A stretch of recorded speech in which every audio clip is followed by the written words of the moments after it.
Greetings, Indiana congregations. My name is Matt Burke. I'm the Education Director for the Center for Congregations, and with me today is Dr. Dave Odom. He's the Executive Director of Leadership Education at Duke Divinity School. So welcome, Dr. Odom. Thanks for having me, Matt. Thanks for being here. So Dr. Odom is going to be doing an event for the center called Leading Your Congregation in the Midst of Change, and that's going to be from 9 a.m. to 4 p.m. Eastern Time on Thursday, September 22nd in Indianapolis. And he's going to be talking with us about change, how we grapple with change in our current context, and some of the strengths of tradition, our faith traditions that help us deal with those kinds of things. So Dr. Odom, tell us a little bit about why it's so difficult to deal with change in our current context.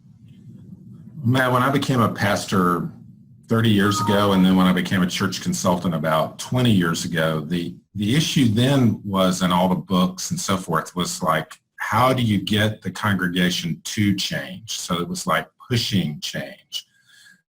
Currently, change is swirling around people in so many different ways. Some of them are economic, some of them are political issues, cultural issues of various kinds, that congregations can easily feel overwhelmed in the midst of that. So it's like, how do you navigate it?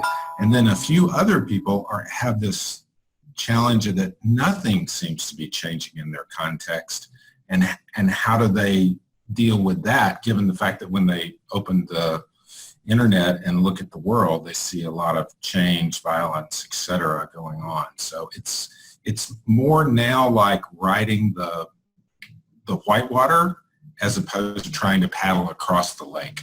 Sure. So just so many factors out in culture, technology, and all the disruption just makes it difficult for changes coming at such a rapid pace that it just kind of has changed the landscape of what we're experiencing. And it feels like it's constantly changing. So it's like, oh, you can't quite figure it out. It stays set. So then you make a plan, and according to that, how do you move while it's changing, not after it's changed? Sure. And so what you're going to be talking with us about is how our faith traditions help us to deal with this changing landscape. So tell us a little bit about that.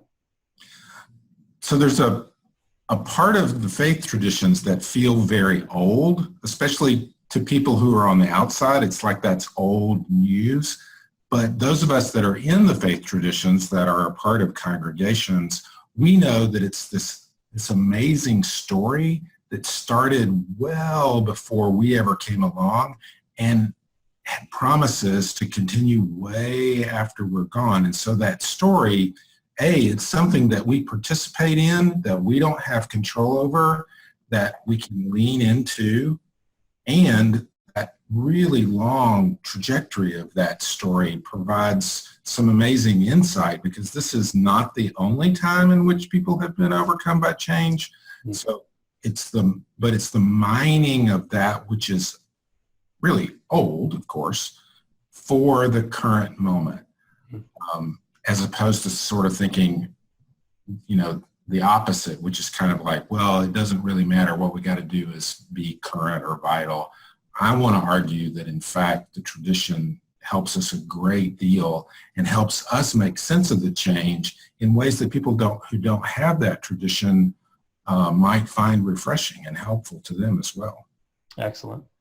Well, it sounds like a timely and a very important topic for attendees. So we hope you'll join us on Thursday, September 22nd in Indianapolis from 9 a.m. to 4 p.m. as Dr. Odom is going to share about how our faith traditions provide us with the bedrock to handle these changing times. Thank you so much for being with us today, Dr. Odom. I've enjoyed it, and I look forward to being there in September. Thanks very much.